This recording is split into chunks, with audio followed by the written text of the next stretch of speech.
Hello class 12। In this video हम discuss करने वाले हैं हमारे नेक्स्ट टॉपिक को, दैट इज केमिकल रिएक्शंस। सो हम डिस्कस कर रहे थे कार्बोक्सिलिक एसिड। इसके प्रीवियस एल्डिहाइड्स एंड कीटोन्स हमने कंप्लीट कर लिए हैं। अब हमें जो पढ़ना है वो है कार्बोक्सिलिक एसिड की केमिकल प्रॉपर्टीज है, केमिकल रिएक्शन। सो फर्स्ट हम यहाँ जो रिएक्शन पढ़ने वाले हैं that is reaction involving cleavage of oxygen and hydrogen bond, यानी कि हमारा जो कार्बोक्सिलिक एसिड है that as R C O O H, या फिर दूसरे तरीके से अगर मैं इसे लिखूं then R C double bond O O and H. यहां भी क्या लिखा है ओ एंड एच। सो जो बॉन्ड ब्रेक होंगे वो कौन सा बॉन्ड होगा, इन दोनों के बीच का बॉन्ड यहाँ पर ब्रेक होगा। तो फर्स्ट हमें ये ऐसी केमिकल रिएक्शंस देखनी है जिसमें ऑक्सीजन और हाइड्रोजन के बीच का बॉन्ड ब्रेक हो रहा है, और अगर हाइड्रोजन और ऑक्सीजन के बीच का बॉन्ड ब्रेक होगा तो वहां से रिलीज क्या होगा, रिलीज होगा H प्लस रिलीज होगा। और जहां से भी प्रोटॉन्स रिलीज होते हैं तो उन सब्सटेंस को हम क्या बोलते हैं, they are acidic in nature, because इसके प्रीवियस हमने अल्कोहल्स एंड फिनॉल्स में भी सारी चीजें देखी थी। So they give H plus, उनसे क्या रिलीज होता है, H प्लस रिलीज होता था। दैट्स वाई वहां पर भी हमने एसिडिटी के रिगार्डिंग फिनोमिनल्स को पढ़ा था। सो बेसिकली हमें यहाँ पर देखना है कि जो H रिमूव होता है वो किस तरीके से रिमूव हो रहा है, और अगर हम रिएक्शन करवाएंगे कार्बोक्सिलिक एसिड की विथ मेटल्स और सम एल्कलाइन सॉल्यूशंस के साथ, एल्कली के साथ, सो वो किस तरीके से वहां पर एसिडिटी को शो करते हैं। So first carboxylic acid that means RCOH की रिएक्शन हम करवा रहे हैं किसी भी मेटल्स के साथ। तो एक मेटल के साथ जब आप इसकी रिएक्शन करवाते हो सो नॉर्मली यहाँ पर होगा क्या, in this reaction hydrogen gas release होगी और उसके साथ ही ये जो Na ग्रुप है वो जाके किसके साथ अटैच हो जाएगा, विद द कार्बोक्सिलिक एसिड। तो फाइनली आपको एक सॉल्ट मिलेगा, कार्बोक्सिलिक एसिड का सॉल्ट, ठीक है, क्योंकि Na जाकर उसमें अटैच हो जाएगा। सो कुछ इस तरीके से रिएक्शन होगी कि यहाँ पे पहले क्या रिलीज होगी, हाइड्रोजन रिलीज होगी in the form of H2 के फॉर्म में हाइड्रोजन रिलीज हो रही है। तो यहाँ पे रिएक्शन को बैलेंस करने के लिए हम यहाँ पे 2 को यूज कर लेते हैं। अब क्या होगा, ये RCOH वो किसका जाके अटैच हो जाएगा, Na के साथ। दिस हैज नेगेटिव साइन, यहाँ पर क्या है पॉजिटिव साइन। H प्लस पहले से रिलीज हो चुका है हाइड्रोजन के फॉर्म में, हाइड्रोजन गैस के फॉर्म में, और यहाँ पे क्या होगा, ये नेगेटिव एंड पॉजिटिव अटैच हो जाएंगे। सो 2 हम इसको बैलेंस करने के लिए यहाँ पे भी 2 लगा देते हैं, 2RCOO Na प्लस, ठीक है। तो इस तरीके से यहाँ पर चीजें बनेगी। बेसिकली आपको बस यहाँ पे ये देखना था कि जो रिएक्शन हो रही है, इस रिएक्शन के थ्रू H रिलीज हो रहा है H प्लस के फॉर्म में, H ब्रेक हो रहा है या नहीं, और अगर H ब्रेक होता है तो उससे क्या होगा, दैट मीन्स ये H प्लस के फॉर्म में यहाँ से रिलीज हो रहा है, in form of H plus वो यहाँ से रिलीज हो जाता है। एंड H प्लस डोनेट करना ही एसिडिक नेचर को शो करता है, एसिडिक नेचर, एसिडिक कैरेक्टर्स को यहाँ पर बताता है, ठीक है। कुछ और एग्जांपल्स भी हम ले लेते हैं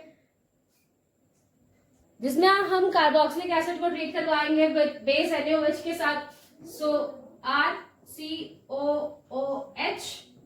रिएक्ट करवाएंगे विद NaOH। जब आप इसके साथ इसकी रिएक्शन करवाओगे तो यहाँ पर क्या होगा, जो ये H है ये इस OH के साथ अटैच हो जाएगा, वाटर फॉर्म होगा, और साथ में क्या होगा, ये RCOO इस Na के साथ अटैच हो जाएगा। अगेन जैसे प्रीवियस ऊपर आपको मिला है RCOONA, that means sodium carboxylate. यहाँ पर अगेन आपको मिलेगा पॉजिटिव नेगेटिव साइन, आप चाहो तो यूज कर सकते हो, वरना आपको पता ही है नेगेटिव इज पॉजिटिव। सो इस तरीके से यहाँ पे आपने देखा कि जितने भी कार्बोक्सिलिक एसिड हैं ये मेटल्स के साथ रिएक्शन करेंगे तो वहां से हाइड्रोजन गैस रिप्लेस करते हैं, और वहीं अगर ये रिएक्ट करेंगे विथ सम बेस या NaOH के साथ, एल्कली सॉल्यूशंस के साथ, सो वहां पर वाटर रिलीज होता है, उसके साथ हमें एक सॉल्ट मिलेगा that is sodium carboxylate. And वही अगर इनके प्रीवियस ऐसी ही कुछ रिएक्शन आपने ना acidity of phenols and alcohols में भी देखी थी, बट जो फिनॉल्स है वो हमने देखा था, फिनॉल्स एंड अल्कोहल्स की जो बहुत वीक एसिड है या जो बहुत एसिड नहीं सॉरी बेसिस, तो जो वीक बेस है, जो बहुत ज्यादा वीकर है, बहुत ही ज्यादा कमजोर बेस है, उनके साथ अल्कोहल एंड फिनॉल्स रिएक्शन नहीं करते, यानी कि आप अल्कोहल्स एंड फिनॉल्स को यूज करोगे बहुत वीक एसिड के, again acid, why I am saying acid, that's weak base. So weak base के साथ अगर आप कार्बोक्सिलिक एसिड की रिएक्शन करवाओगे तो ये रिएक्शन होगी, ठीक है। दैट मीन्स यहाँ पर क्या है, यह एक क्या है, स्ट्रॉन्ग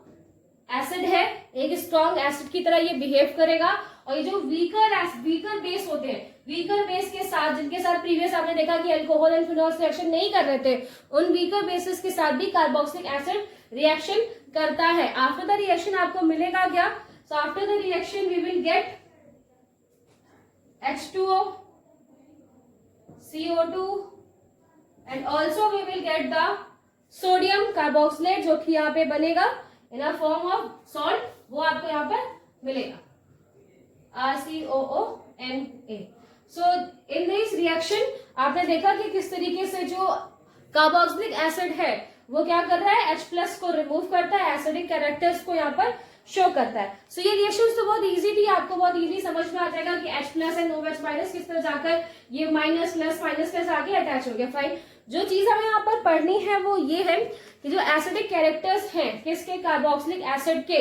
वो कितने ज्यादा, मतलब जो एसिडिटी का फिनोमिनन है, एसिडिटी का जो कैरेक्टर है वो कार्बोक्सिलिक एसिड में बहुत ज्यादा है या कम है, अगर ज्यादा है तो क्यों, और जो अदर फीचर्स है उसको हमें यहाँ पर देखना है। तो नाउ लेट्स सी कि जो कार्बोक्सिलिक एसिड है वो कितना ज्यादा एसिडिक है। तो उसके लिए हम कार्बोक्सिलिक एसिड को रिएक्ट करवाएंगे विद वाटर। तो जब आप इसे वाटर के साथ रिएक्ट करवाओगे तो यहां से क्या रिलीज होगा, H+। तो H+ के फॉर्म में ये रिलीज हो जाएगा, वो जाके किसके साथ अटैच हो जाएगा, वो अटैच होगा विथ वाटर। किसके साथ अटैच होगा, वाटर के साथ अटैच हो जाएगा, और हमें मिलेगा क्या, हमें यहाँ पे मिलेगा H3O+, ठीक है। और ये H+ वाटर में किस तरीके से अटैच होगा, ये हमने बहुत बार देखा है। ये सिंपली H+ के फॉर्म में इसके पास जाएगा, ऑक्सीजन के पास, ऑक्सीजन हैव लोन पेयर्स, तो लोन पेयर्स को से डोनेट करके H3O का फॉर्मेशन कर देगा। तो सिंपल यहाँ पे क्या होगा, H3O का फॉर्मेशन हो जाएगा H3O+ का। Fine, okay. अब नेक्स्ट आपके पास जो ये चीज कंपाउंड बचा हुआ है उससे आप देखो, आप अभी क्या बना है, RC double bond O with negative charge, ठीक है, बिकॉज वहां से H+ रिमूव हो गया, सो वो उसके भी अपने इलेक्ट्रॉन्स अपने पास रख लेगा, that's why they have negative charge. So जो ये आपको यहाँ पर नेगेटिव चार्ज दिखाई दे रहा है, बात ये है बेटा, यहाँ पर हम जो मेन फिनोमिनन ये डिस्कस कर रहे हैं कि क्यों ये एक स्ट्रॉन्ग एसिड है, क्यों एक स्ट्रॉन्ग एसिड की तरह बिहेव कर रहा है। बिकॉज जब इस रिएक्शन के बाद, मतलब वाटर से उसके रिएक्ट होने के बाद भी अगर ये जो कंपाउंड है ये स्टेबल है, अगर अपने आप को इन सिचुएशन स्टेबल रख पाता है, तो दैट मीन्स ये एक स्ट्रॉन्ग एसिड की तरह बिहेव करेगा। और वो अपने आप को स्टेबल कैसे करेगा, ये यहाँ पे जो अपने एसिडिक कैरेक्टर को शो कर रहा है, बिकॉज वहां से अगर H+ हमने रिमूव कर भी दिया तब भी उसके ऊपर कोई प्रॉब्लम नहीं है। He is happy in this situation, कोई दिक्कत वाली बात नहीं, H+ चला भी गया तब भी कोई बात नहीं, वो अपने आप को बैलेंस कर रहा है, ठीक है, वो अपने आप को बैलेंस कर रहा है। बट वो अपने आप को बैलेंस किस तरह कर रहा है, सो वो भी हम अभी यहाँ पर देखते हैं कि वो अपने आप को बैलेंस कैसे करता है। So RC double bond O with negative sign, मैंने यही बताया जो मैंने ऊपर बनाया हुआ है। अब यहाँ पर होगा क्या, अब इसके ऊपर क्या है, नेगेटिव चार्ज। अब ये नेगेटिव चार्ज को बैलेंस करने के लिए नेगेटिव चार्ज क्या करेगा, कार्बन को देगा, एंड कार्बन, मैं इसको H यहाँ से हटा देती हूँ ताकि ये कैरेक्टर्स अच्छे से दिखे, ठीक है, ओवर यहीं पे लिख देते हैं। ओके, अब ये क्या करेगा बेटा कि इसने इस ऑक्सीजन ने इस जो एक्स्ट्रा इलेक्ट्रॉन्स इसके ऊपर आए थे उसने कार्बन को दिए, कार्बन क्या करेगा, इस वाले जो ये वाला ऑक्सीजन है ये उसकी तरफ ट्रांसफर करेगा और वो ऑक्सीजन अपने इलेक्ट्रॉन्स यहाँ से ले लेगा, राइट। मतलब ये वाला ऑक्सीजन अपने अंदर तरफ उसने इलेक्ट्रॉन्स दिए एंड नेक्स्ट जो ऑक्सीजन लगाएगा उस अपने इलेक्ट्रॉन वहां पर खींच लेगा। सो इस तरीके से क्या होगा कि ये जो रिएक्शन जो इलेक्ट्रॉन्स है वो बैलेंस होते रहेंगे, जो एक्स्ट्रा इलेक्ट्रॉन्स यहाँ पर आए। दूसरा यहाँ पे जब होगा तो जब ये इलेक्ट्रॉन्स अंदर की तरफ मूव करेंगे और उन जो एक्स्ट्रा इलेक्ट्रॉन्स यहाँ पर आ रहे थे उसको किसने खींच लिया, इस ऑक्सीजन ने। सो नेक्स्ट जो नेगेटिव साइन है वो इस वाले ऑक्सीजन के ऊपर आ जाएगा और ये वाला ऑक्सीजन डबल बॉन्ड बना के स्टेबल, राइट। अब अगर दोबारा क्या होगा, दोबारा अगर ये प्रोसेस होगी तो ये वापस अपने इलेक्ट्रॉन्स अंदर की तरफ शिफ्ट करेगा और उस टाइम पे ये वाला ऑक्सीजन अपने इलेक्ट्रॉन्स को वापस घसीट लेगा, देन वो इस सिचुएशन में आ जाएगा। अगेन वापस जब होगा तो ये वापस इसे देगा, वे वापस नेक्स्ट वाला इलेक्ट्रॉन्स घसीट लेगा, अपनी तरफ ले लेगा और फिर से ये सिचुएशन बन जाएगी। तो इस तरीके से ये रेजोनेटिंग स्ट्रक्चर्स यहाँ पर फॉर्म होते रहेंगे। इस वजह से अगर H+ रिमूव भी हो जाता है, H+ चला भी जाए इस रिएक्शन से, तब भी ये स्टेबल है, बिकॉज कार्बोक्सिलिक एसिड का मेन पॉइंट कह लें या फिर मेन फिनोमिनन की क्यों इतना ज्यादा वो रेजोनेटिंग स्ट्रक्चर अच्छे से बना पा रहा है, बिकॉज 2 ऑक्सीजन है उसके पास और दोनों ही ऑक्सीजन कैसे होते हैं, मोर इलेक्ट्रोनेगेटिव होने की वजह से इस ऑक्सीजन को वो बहुत इजीली होल्ड कर सकते हैं। अगर कार्बन के पास बहुत देर तक ये माइनस चार्जेस रहेंगे तो वो क्या करेगा, वो किसी और स्पीसीज के साथ जाके ऐड होना स्टार्ट करेगा एंड ऑल। बट ऑक्सीजन के पास क्या है कि 2 ऑक्सीजन है एंड दोनों ही आपस में इलेक्ट्रॉन डिलोकलाइज करते रहेंगे, वो इस वाले ऑक्सीजन से उस वाले ऑक्सीजन के पास, नेक्स्ट ऑक्सीजन से पहले ऑक्सीजन के पास मूव होते रहेगी। इस तरह से एक रेजोनेटिंग स्ट्रक्चर बनता रहेगा। इन शॉर्ट अगर मैं इसे एक साथ अगर लिखाऊं तो कुछ इस तरीके से होगा, कार्बन ऑक्सीजन ऑक्सीजन और क्या हो रहा है, एक नेगेटिव चार्ज है जो इस तरीके से यहाँ पर मूव कर रहा है, ठीक है, नेगेटिव चार्ज है जो यहाँ पर मूव कर रहा है। रेजोनेटिंग स्ट्रक्चर जो है यहाँ पे मैंने आपको दिखाया। जब भी आप अगर कार्बोक्सिलिक एसिड को देखोगे तो वो इसी तरीके से कुछ आपको दिखाई देगा, जब वो रेजोनेटिंग स्ट्रक्चर के फॉर्म में है, यानी कि माइनस चार्ज वहां पे जनरेट है तो वो आपको इस फॉर्म में, इस रेजोनेटिंग स्ट्रक्चर में दिखाई देगा, जहां पर डबल बॉन्ड सिंगल बॉन्ड दोनों तरफ ही आपको दिखाई दे रहा है और एक पार्शियल डबल बॉन्ड कैरेक्टर दिखाई देता है। एंड इस वजह से बिकॉज H+ रिमूव हो जाने के बाद भी कार्बोक्सिलिक एसिड इज स्टेबल, जो कार्बोक्सिलेट आयन है वो अपने आप को स्टेबल रख रहा है, स्टेबल कंडीशन में है, इसीलिए ये ज्यादा एसिडिक कैरेक्टर्स को शो करता है। बिकॉज एसिडिक कैरेक्टर्स को शो करने के लिए H+ को रिमूव होना चाहिए। सो यस, ये H+ को इजीली रिमूव भी कर देगा और उसके बाद भी स्टेबल फॉर्म में रहेगा, ठीक है। सो ये 2 प्रॉपर्टीज यहाँ पर हमने जो चीजें पढ़ी फिनोमिनल, इसमें पहले तो हमने देखा कि कुछ रिएक्शंस जिसमें वो क्या कर रहे हैं, H+ को डिनोट कर रहा है, H+ रिलीज कर रहा है वहां से और वो एसिडिक कैरेक्टर शो कर रहा है, और अगर एसिडिक कैरेक्टर शो करता है तो वो अपने आप को किस तरह स्टेबलाइज कर रहा है, तो वो अपने आप को स्टेबलाइज करता है बाय द रेजोनेंस। तो जो ये इक्वेशन यहाँ पर लिखी हुई है, जिसमें मैंने देखा कि बताया आपको कि कार्बोक्सिलिक एसिड में वाटर को अगर ऐड करें तो किस तरीके से वहां पे रिएक्शन होगी। अगर हम अभी हमने चेक किया कि किस तरीके से जो कार्बोक्सिलिक एसिड है H+ को रिलीज करने के बाद भी ये स्टेबल रह सकता है बाय द रेजोनेंस। नेक्स्ट अब हम यहाँ पर क्या करने वाले हैं, जो हमने रिएक्शन लिखी है इसको एक इक्विलिब्रियम कांस्टेंट अगर इसका हम चेक करें, सो वहां पर हम चेक करेंगे इक्विलिब्रियम कांस्टेंट बाय द, ठीक है, इक्विलिब्रियम कांस्टेंट हम यहाँ पे चेक करने वाले, जिसके लिए हम क्या करते हैं, जो हमारे प्रोडक्ट है फर्स्ट उनको लिखेंगे एंड नेक्स्ट रिएक्टेंट।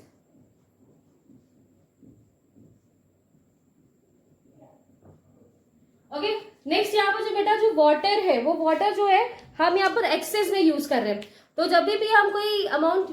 कोई भी फिनोमिनन जो आप एक्सेस में यूज कर रहे होते हो, सो इन शॉर्ट उसे हम यहाँ पर कांस्टेंट मान लेते हैं, जिस वजह से जो कांस्टेंट वैल्यू है हमारी उस तरह उसे लिख लेते हैं कुछ इस तरीके से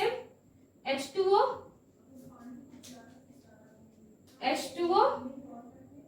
एंड इक्विलिब्रियम कांस्टेंट, तो यहाँ पर क्या आएगा H3O प्लस RCOO नेगेटिव इन R, ओके, ठीक है। यहाँ पर जो बेटा लिखा हुआ है what that is equilibrium constant, हम यहाँ पर जो इक्विलिब्रियम चेक कर रहे हैं वो किसके रिगार्डिंग चेक कर रहे हैं, हम चेक कर रहे हैं एसिडिक कैरेक्टर चेक करना चाहते हैं ना, कि आप एक इक्विलिब्रियम सेट कर रहे हैं, यानी कि जो रिएक्शन है वो प्रॉपर जब इक्वल हो जाए, प्रॉपर बैलेंस हो जाती है, सो वो क्या ज्यादा शो कर रही है, वो किस चीज का फिनोमेना यहाँ पे ज्यादा शो हो रहा है। सो वहां पर क्या शो हो रहा है, एसिडिक कैरेक्टर शो हो रहा है, राइट। एसिडिक कैरेक्टर क्यों शो हो रहा है, because of this H3O+। H3O+ की वजह से यहाँ पर एसिडिक कैरेक्टर यूज होता है। सो इसीलिए यहाँ पर जो इक्विलिब्रियम कांस्टेंट है ये एक्चुअली इक्वल होता है Ka के, that is equal to Ka, and ये जो Ka है that is the dissociation, acid dissociation constant. इसे हम क्या बोलते हैं, इसे हम बोलेंगे एसिड डिसोशिएशन कांस्टेंट, ठीक है। व्हेनेवर आप किसी एसिड के बारे में चेक कर रहे हो कि कोई एसिड है वो किस तरीके से डिसोसिएट हो रहा है इन अ रिएक्शन, तो उसे हम डिनोट करते हैं बाय Ka। तो इन शॉर्ट आपको बस यहाँ पर इस चीज से सिर्फ इतना बताया गया है कि जब आप एक रिएक्शन की इक्विलिब्रियम को टेस्ट करोगे तो वहां पर आपको क्या दिखाई देगा कि जो एसिड डिसोसिएशन कांस्टेंट है वो इक्वल होगा। मैं यहाँ पे लिख देती हूँ Ka, जो K है वो डायरेक्टली प्रोपोर्शनल है यहाँ पर, जिस तरीके से आपको दिखाई दे रहा है कि K है और वो डायरेक्टली प्रोपोर्शनल है किसके, H3O+ के, H3O+ के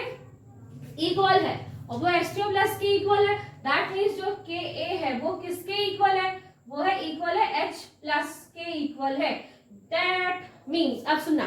किसी भी रिएक्शन में जब हमने रिएक्शन करवाई, व्हेनेवर हमने यहाँ पे वाटर के साथ रिएक्शन करवाई या फर्दर आप किसी भी फिनोमेनन में आप रिएक्शन करवाओगे, सो आफ्टर द रिएक्शन अगर जो H+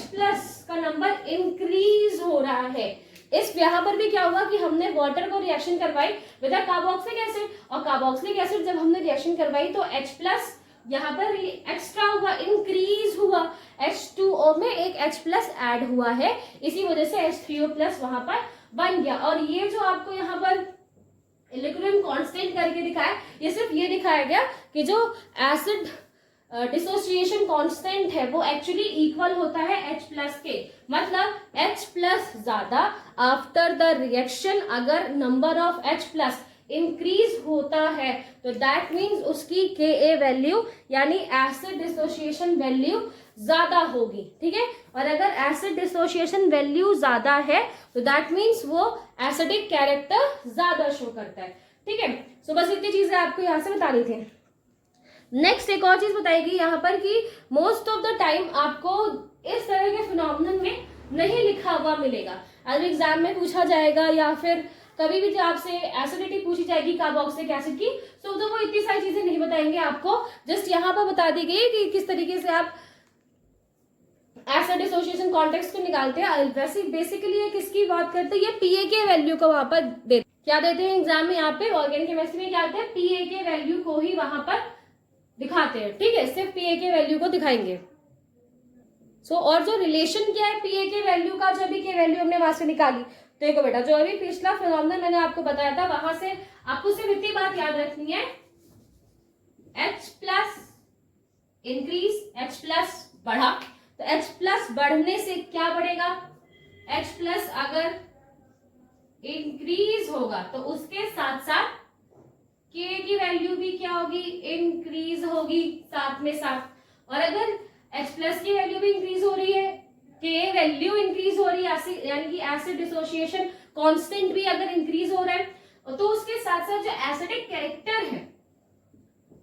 जो एसिडिक कैरेक्टर से एसिडिक नेचर है, ये भी इंक्रीज होता है, ठीक है। But most of the time हम जो वैल्यूज दी होती है वो ली होती है इन पीए के फॉर्म में, एंड एक्चुअली जो पीए के है दैट इज -log K, ठीक है, -log Ka। यहां से क्या पता चला आपको कि अगर Ka की वैल्यू इंक्रीज होगी, अगर K की वैल्यू इंक्रीज होगी, या फिर हम ये कह रहे हैं कि Pa की वैल्यू अगर इंक्रीज होती है, चलो Pa की वैल्यू अगर इंक्रीज होगी तो Ka की वैल्यू क्या होगी,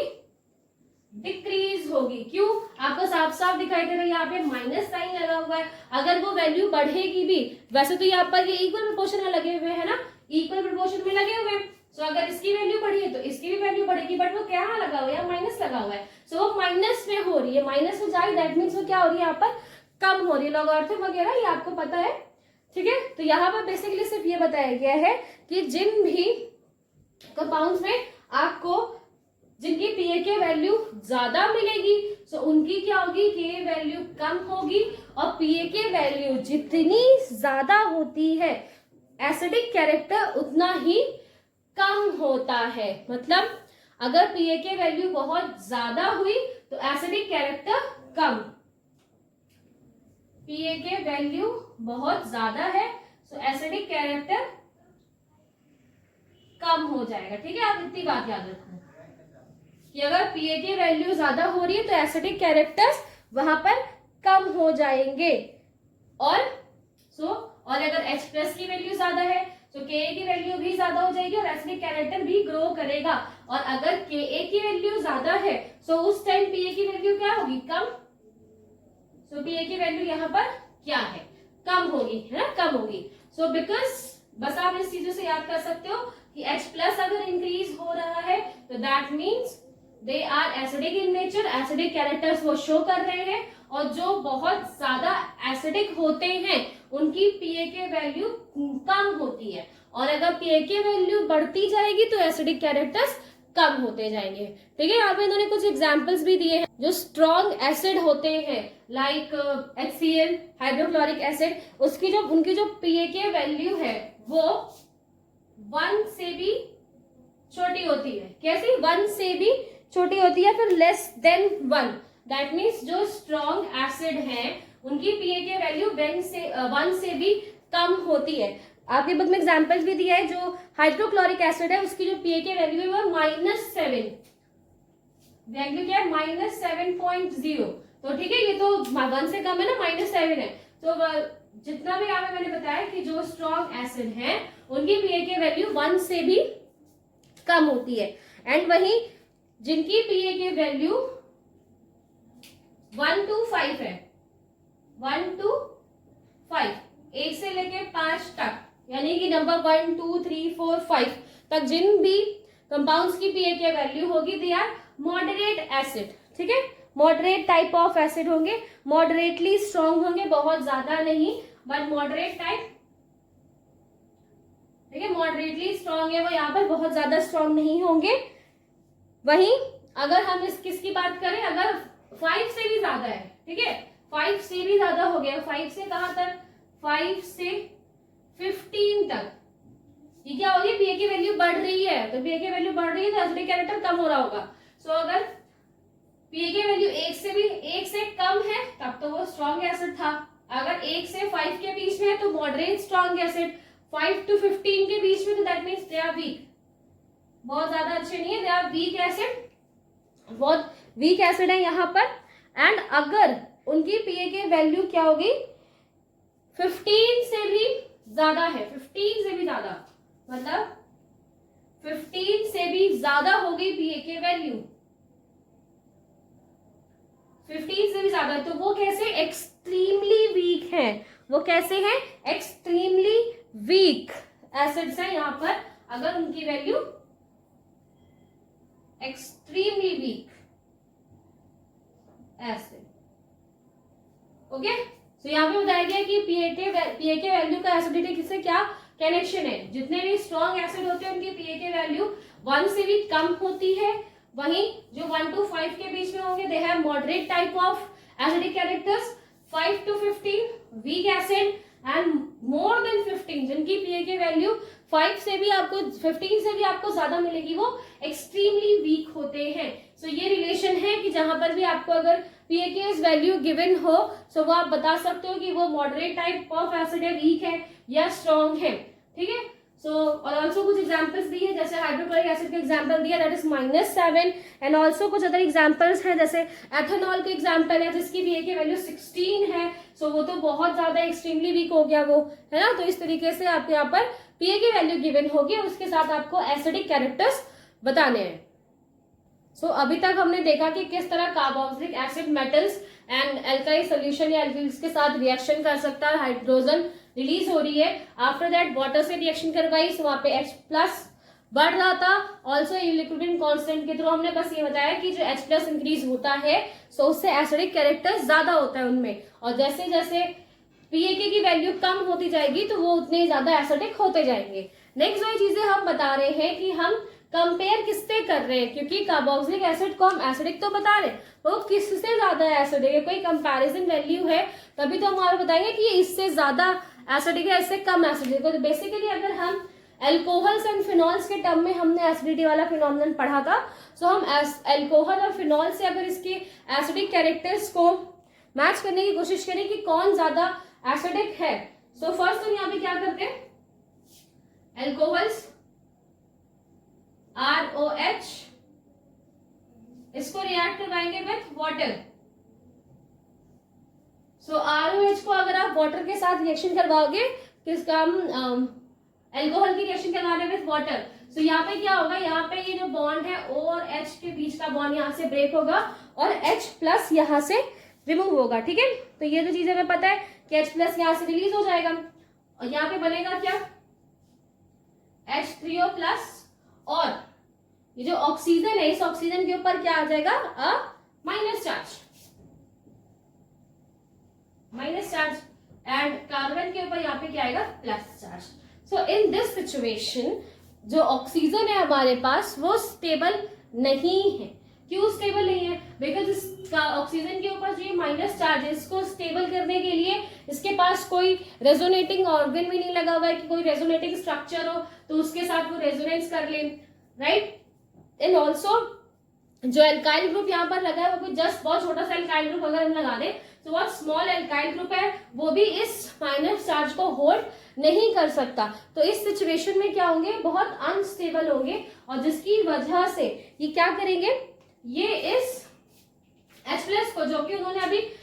रिलीज किया है उसको वो वापस लेंगे, और अगर वो वापस ले लेंगे तो ये रिएक्शन कैसी हो जाएगी, रिवर्सिबल टाइप ऑफ रिएक्शन यहाँ पर शो होगी। तो दैट मीन्स अगर आप एल्कोहल में एसिडिटी का फिनोमिनन चेक करोगे तो वहां पे आप देखोगे कि दे आर, ये होती जरूर है रिएक्शन होगी बिल्कुल, एल्कोहल एसिडिक कैरेक्टर्स होता है तो एसिडिक कैरेक्टर्स वो शो कर रहा है, तो दैट मीन्स ये रिएक्शन वहां पर होंगी। बट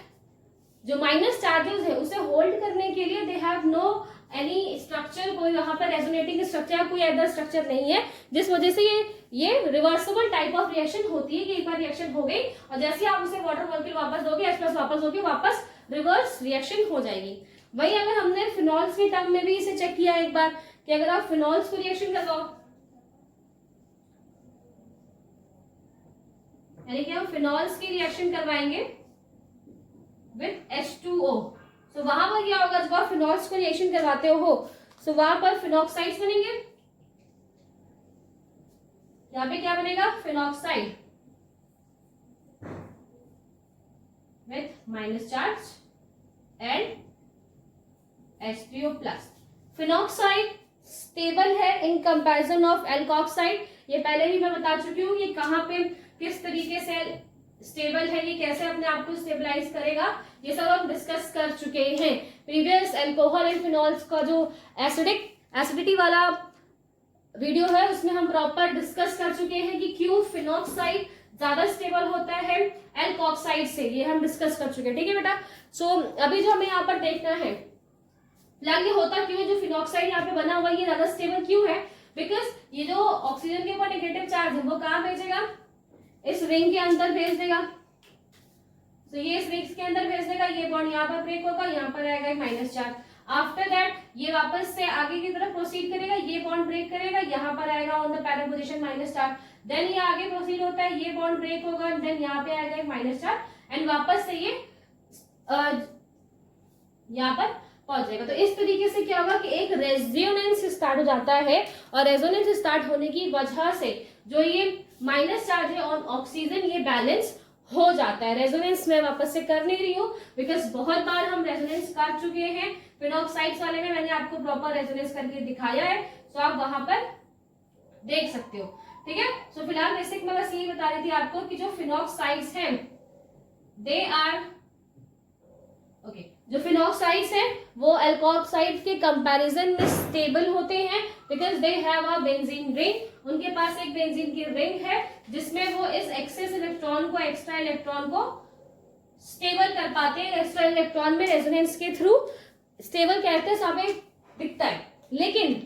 क्या ये जो फिनॉक्साइड्स हैं, यहाँ पे जो फिनॉक्साइड्स बन रहे हैं, क्या वो हमारा जो कार्बोक्सिलाइड या जो कार्बोक्सिलेट आयन बन रहा है, कार्बोक्सिलेट आयन है, वो उससे भी ज्यादा स्टेबल है? बस ये बात आपको यहाँ पर देखना है। सो RCOOH रिएक्ट विथ H2O, ठीक है। काम करती हूँ मैं, इसे ओपन करके लिख देती हूँ। चलो ठीक है, नो प्रॉब्लम विद दिस। आपको समझ, चलो ठीक है, कोई समझ तो आई है। Double bond O and OH, ठीक है। अब जब इसकी रिएक्शन होगी तो रिएक्शन होने के बाद क्या होगा? RCO dash, sorry, O minus और H3O प्लस, ठीक है। अब यहाँ पर देखिए, यहाँ पर भी क्या है कि इस वाले ऑक्सीजन के ऊपर माइनस चार्ज जनरेट होगा और उसे बैलेंस करने के लिए, जैसे कि अभी हमने बताया आपको कि वहां पर रेजोनेंस होने लगेगा। ये पहले ऑक्सीजन अपना बॉन्ड अपने इलेक्ट्रॉन्स अंदर भेजेगा एंड दूसरा वाला ऑक्सीजन उसे ले लेगा एंड अगेन माइनस चार्ज यहाँ पर आएगा, फिर देन ये वापस इलेक्ट्रॉन्स हेयर माइनस चार्ज आएगा, देन ये वापस इलेक्ट्रॉन अंदर की तरफ फेंकेगा, देन ये वाला ऑक्सीजन ले लेगा। तो इस तरीके से एक रेजोनेंस स्टार्ट हो जाएगा। कहां पर? In the carboxylic acid. तो आपने देखा कि जो रेजोनेंस है फिनॉक्साइड्स में भी हो रहा है एंड ऑल्सो जो हमारे कार्बोक्सिलेट आयन है वहां पर भी ये प्रोसेस हो रही है, रेजोनेंस की प्रोसेस हो रही है। तो अब इन दो रेजोनेटिंग स्ट्रक्चर्स में से कौन ज्यादा स्ट्रॉन्ग रेजोनेटिंग स्ट्रक्चर है? बिकॉज जो ज्यादा स्ट्रॉन्ग रेजोनेटिंग स्ट्रक्चर होगा वो ज्यादा कंफर्टेबल है इस स्ट्रक्चर में, वो ज्यादा स्टेबल है। अगर वो ज्यादा स्टेबल है तो वो उतने ही ज्यादा एसिडिक कैरेक्टर्स को शो करेंगे। सो अगर हम फिनॉक्साइड्स को डिस्कस करें यहाँ पर, तो फिनॉक्साइड में जो आप माइनस चार्जेस देख रहे हैं, ये जो दो आप माइनस चार्ज देख रहे हो ऑन द ऑर्थो और the para position and again the ortho position, जो माइनस चार्जेस है, एक्चुअली वो माइनस चार्जर है किसके पास? वो है कार्बन के पास। बिकॉज अगर आप यहाँ पर देखें तो यहाँ पर कार्बन है,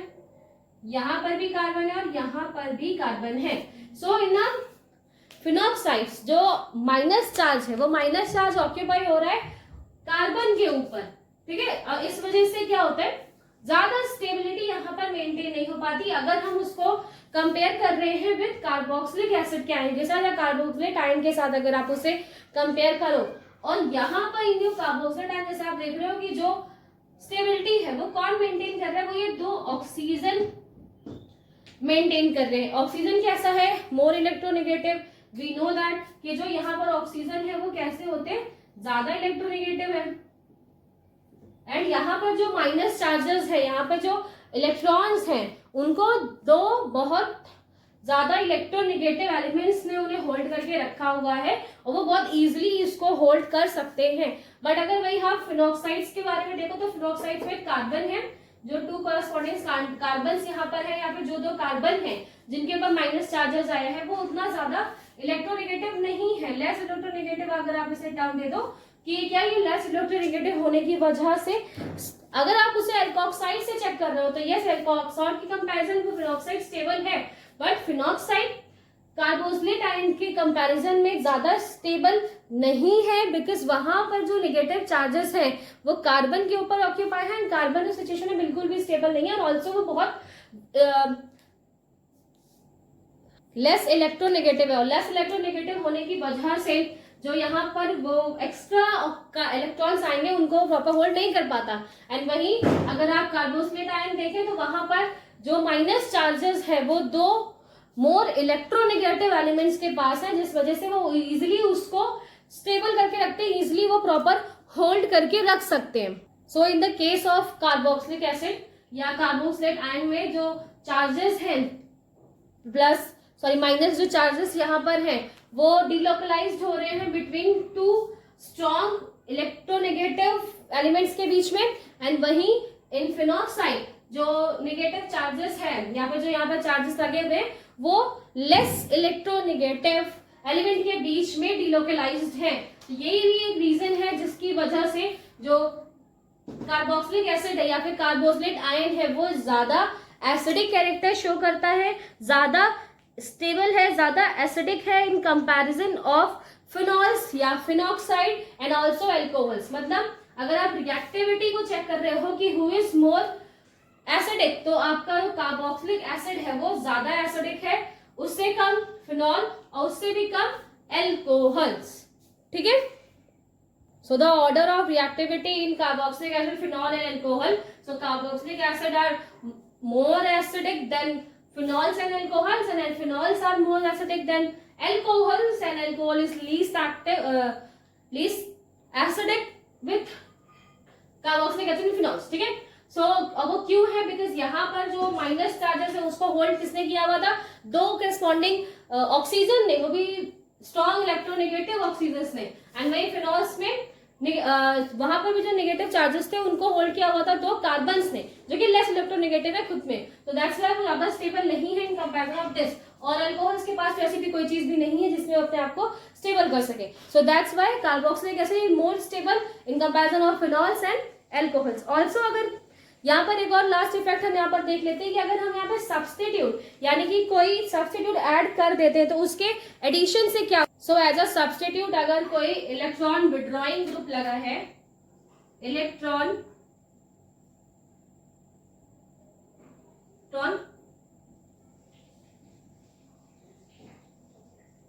विड्रॉइंग ग्रुप, अगर एक इलेक्ट्रॉन विड्रॉइंग ग्रुप अगर यहाँ पर लगा होता है और उस इलेक्ट्रॉन विड्रॉइंग ग्रुप से क्या हो,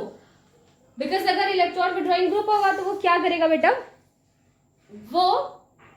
जो ये एक्सेस इलेक्ट्रॉन है जो आपको रेजोनेंस के फॉर्म में एक्सेस इलेक्ट्रॉन्स दिखाई दे रहे हैं, उनको वो क्या करेगा, विड्रॉ करेगा। विड्रॉ करने का मतलब है वो यहाँ से इसे लेना स्टार्ट कर देगा, बिकॉज उसका काम क्या है, इलेक्ट्रॉन्स को खींचना अपनी तरफ, इलेक्ट्रॉन्स को विड्रॉ करना किसी भी स्ट्रक्चर से। तो अगर आप यहाँ पर एक इलेक्ट्रॉन विड्रॉइंग ग्रुप ऐड करवा दोगे तो वो एक्सेस इलेक्ट्रॉन्स को अपनी तरफ खींच लेगा, और अगर वो एक्सेस इलेक्ट्रॉन्स अपनी तरफ खींच लेगा तो जो ऑक्सीजन के ऊपर नेगेटिव चार्ज आ रहा है वो कम हो जाएगा, है ना, ऑक्सीजन के ऊपर सब नेगेटिव चार्ज ज्यादा रहेगा नहीं, जिस वजह से ये स्टेबल हो जाएंगे। सो अगर कोई इलेक्ट्रॉन विड्रॉइंग ग्रुप आप लगा देते हैं तो उससे क्या होगी, एसिडिक कैरेक्टर्स इंक्रीज होता है, एसिडिक कैरेक्टर्स इंक्रीजेस व्हेन आप क्या कर रहे हो, क्या यूज कर रहे हो, ईवीजी यानी कि इलेक्ट्रॉन विड्रॉइंग ग्रुप। अगर आप एक इलेक्ट्रॉन विड्रॉइंग ग्रुप वहां पे लगाते हो तो एसिडिक कैरेक्टर्स इंक्रीज होता है। एंड वहीं अगर आप एक इलेक्ट्रॉन डोनेटिंग ग्रुप अगर आप वहां पर लगा दो, इलेक्ट्रॉन डोनेटिंग ग्रुप, जो कि क्या कर रहा है, इलेक्ट्रॉन डोनेट कर रहा है, क्या कर रहा है वो, इलेक्ट्रॉन डोनेट कर रहा है, डोनेटिंग ग्रुप अगर आपने वहां पे लगा दिया, अब वो इलेक्ट्रॉन डोनेट कर रहेगा, दैट मीन्स ऑलरेडी इसके पास बहुत सारे इलेक्ट्रॉन्स हैं, इतने सारे इलेक्ट्रॉन्स हैं और एक इलेक्ट्रॉन्स की वजह से वो रेजोनेटिंग स्ट्रक्चर में है, और अगर और इलेक्ट्रॉन एक ऐसा ग्रुप वहां पर जाकर ऐड हो जाए जो कि इलेक्ट्रॉन और उसे दे देगा, तब वहां पर क्या होगा, already he has so many electrons और ऑल्सो अब उसको और ढेर सारे इलेक्ट्रॉन्स यहाँ पर मिलने लगेंगे। सो एट दिस टाइम अब यहाँ पर क्या होगा, जो एसिडिक कैरेक्टर्स हैं अब वो क्या होगा, प्रॉपर तरीके से एसिडिक कैरेक्टर्स नहीं शो कर पाएगा, और इस केस में जो एसिडिटी है, जो एसिडिक का नेचर है वो डिक्रीज हो जाएगा। ठीक है, सो अगर आप इलेक्ट्रॉन डोनेटिंग ग्रुप अगर आप वहां पर कर दो, लगा दोगे साथ में, सो एसिडिक कैरेक्टर्स क्या होते हैं, कम होने लगते हैं, और वहीं आप इलेक्ट्रॉन विड्रॉइंग ग्रुप वहां पर ऐड कर दोगे तो एसिडिक कैरेक्टर्स इंक्रीज होने लगेंगे। अगर आप एक इंक्रीजिंग ऑर्डर देखें कि कौन सा एसिडिक कैरेक्टर्स है जो इस कैरेक्टर्स को यहाँ पर इफेक्ट कर सकते हैं, सो कुछ यहाँ पे ग्रुप्स बताए गए, इन ग्रुप्स को आप अगर यूज कर देखोगे तो किस तरह से एसिडिक कैरेक्टर्स है वो इफेक्ट होता है उन पर। सो फर्स्ट जो है दैट इज CF3, अगर आप इसे यूज करेंगे सो ये बहुत ज्यादा इफेक्ट यूज करेगा, ठीक है, as a increasing of acidity order, order को बहुत इंक्रीज कर देगा। नेक्स्ट NO2 ग्रुप अगर आप वहां पे यूज करोगे, नेक्स्ट आप कोई CN ग्रुप यानी साइनाइड ग्रुप अगर वहां पर ऐड करते हो, आफ्टर दैट आप कोई भी हेलोजन अगर वहां पे ऐड कर रहे हैं, और हेलोजन में भी हमें पता है कि हेलोजन में रिएक्टिविटी क्या होती है, F then CN then Br, right, and then I, so इस तरीके से होता है, also then I, and after that अगर आप सबसे लास्ट में क्या सर्च करते हैं, फिनॉल्स, PS, ठीक है। सो इस तरीके से अगर आप कोई ग्रुप वहां पर ऐड करोगे, एक ग्रुप अगर आप वहां पर ऐड करते हो तो उनमें जो सबसे ज्यादा अच्छे तरीके से इंक्रीज कर सकता है, एसिडिक कैरेक्टर बहुत ज्यादा इंक्रीज करेगा, that is CF3, then NO2, then CN, then FCl, BRI and phenols group. तो इस तरीके से यहाँ पर रिएक्टिविटी का ऑर्डर दिया हुआ है, एसिडिक रिएक्टिविटी किस तरीके से इंक्रीज होती है, इंक्रीजिंग एक्टिविटी ऑर्डर में लिखे हुए। आफ्टर दैट एक एग्जाम्पल भी लिखा है, बहुत बड़ा सा एग्जाम्पल, जहाँ पे इन्होंने यहाँ से स्टार्ट करके उसे यहाँ तक एंड किया है। बहुत सारे एग्जाम्पल्स आपको इस बीच में दिखाए गए हैं कि किस तरीके से आप इलेक्ट्रॉन विड्रॉइंग ग्रुप या फिर इलेक्ट्रॉन डोनेटिंग ग्रुप अगर आप वहां पर ऐड करते हो तो किस तरीके से वो एक्टिविटी को, जो एसिडिक कैरेक्टर है, वो अफेक्ट करेंगे। वन मोर थिंग, अगर हमारे पास कोई एक ऐसा कार्बोक्सिलिक एसिड है, एक विनाइल कार्बोक्सिलिक एसिड है हमारे पास, विनाइल दैट मीन्स कि जो मेन कार्बोक्सिलिक एसिड यानी कि जो मेन स्ट्रक्चर है उसके अलावा भी कई रिंग में आपको डबल बॉन्ड अगर मिलते हैं, डबल बॉन्ड होने की वजह से इस कार्बन पे क्या होगा, sp2 हाइब्रिडाइजेशन आपको शो होगा। So because of double bond sp2 hybridisation show होगा, एंड वी नो कि sp2 हाइब्रिडाइजेशन जो होता है वो ज्यादा है, sp2 हाइब्रिडाइजेशन में जो इलेक्ट्रोनेगेटिविटी है वो sp3 से ज्यादा होती है। sp2 के कंपैरिजन, सॉरी sp3 के कंपैरिजन sp2 ज्यादा इलेक्ट्रोनेगेटिव होते हैं, तो जिस वजह से यहाँ पर क्या होगा, ये थोड़ी बहुत जो एसिडिक कैरेक्टर्स है उसको इंक्रीज, तो थोड़ा एसिडिक कैरेक्टर से इंक्रीज करेगा। क्यों इंक्रीज करेगा, बिकॉज व्हेनेवर जो ये बॉन्ड है, ये जो बॉन्ड है यहाँ पर ये ब्रेक होगा और ये चार्जेस किसके ऊपर जाएंगे, ऑन द कार्बन, एंड जो नेक्स्ट ये किसको दे देगा, दिस बॉन्ड शिफ्ट हो जाएंगे टुवर्ड्स ऑक्सीजन, एंड ऑक्सीजन के ऊपर यहाँ पर क्या आएगा, एक नेगेटिव चार्ज, एंड यहाँ पर एक पॉजिटिव चार्ज आपको दिखाई देगा। एंड नेक्स्ट इसका एक रेजोनेटिंग स्ट्रक्चर यहाँ पर आपको बनता हुआ दिखेगा, जो कि ठीक है, वो किस तरीके से होगा, जो ये डबल बॉन्ड है वो शिफ्ट हो जाएंगे टुवर्ड्स दिस, ठीक है। यहाँ पर क्या होगा, single bond, then carbon double bond, oxygen with negative charge and OH, ठीक है। ये किस तरह का स्ट्रक्चर यहाँ पर बनेगा, एंड अगेन क्या होगा, अगेन ये ऑक्सीजन ग्रुप में इसे वापस यहाँ पर अगर वो अंदर की तरफ इलेक्ट्रॉन्स देगा तो वो नेक्स्ट यहाँ पर ट्रांसफर हो जाएंगे, एंड अगेन जो इस तरीके का स्ट्रक्चर पहले आपको बना हुआ दिखा था वो यहाँ पर दिखेगा, ठीक है बेटा। सो इस तरीके से जो विनाइल ग्रुप्स होते हैं, that means the sp2 character अगर उनके अंदर हो, सो वो भी थोड़ी सी एसिडिटी को क्या करते हैं, इंक्रीज करते हैं, because in this group also जो रेजोनेंस का फिनोमिनन है वो वर्क करता है। In the last they are saying कि अगर आप नेक्स्ट इलेक्ट्रॉन विड्रॉइंग ग्रुप को अगर आप ऐड करोगे फिर अगर यहाँ पे तो हमने जो भी बात की थी वो एक नॉर्मल कार्बोक्सिलिक एसिड में हमने बात किया था कि अगर आप इलेक्ट्रॉन विड्रॉइंग ग्रुप को ऐड करो या फिर इलेक्ट्रॉन इंक्रीजिंग ग्रुप या डोनेटिंग ग्रुप को अगर ऐड करते हो, वैसे ही अगर आप एक रेजोनेटिंग स्ट्रक्चर्स में या फिर एरोमेटिक स्ट्रक्चर्स में अगर आप एक इलेक्ट्रॉन विड्रॉइंग और इलेक्ट्रॉन डोनेटिंग ग्रुप ऐड करेंगे, then so in case of aromatic ring यहाँ पर जिस तरीके से कार्बोक्सिलिक एसिड की है benzoic acid, so in benzoic acid अगर आप एक इलेक्ट्रॉन डोनेटिंग ग्रुप लगा देंगे तो वहां पर क्या होगा, वो इलेक्ट्रॉन्स अंदर की तरफ डोनेट करेंगे, जिस वजह से ये क्या होंगे, लेस एसिडिक हो जाएंगे। एंड वहीं अगर आप एक बेंजोइक एसिड में इलेक्ट्रॉन विड्रॉइंग ग्रुप लगाएंगे, जैसे कि NO2 ग्रुप, यहाँ पर एक इलेक्ट्रॉन विड्रॉइंग ग्रुप है, वो इलेक्ट्रॉन्स को विड्रॉ करेगा, तो जो एसिडिक कैरेक्टर्स हैं वो इंक्रीज होंगे। अगर आप यहाँ पे PA के वैल्यू चेक करेंगे, बेंजोइक एसिड की जो PA के वैल्यू है दैट इज 4.19, सो PA की वैल्यू यहाँ पे लिखिए 4.19, एंड जो मेथॉक्सी बेंजोइक एसिड है इसकी जो PA की वैल्यू है दैट इज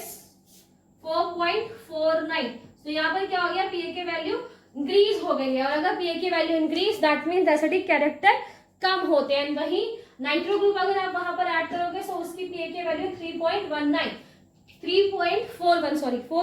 तो यहाँ पर आपने देखा कि अगर हमने अगर नाइट्रो ग्रुप ऐड किया सो जो उसकी PA की वैल्यू कम हो जाती है, और अगर PA की वैल्यू कम दैट मीन्स वो ज्यादा एसिडिक है। सो फ्रॉम हेयर जो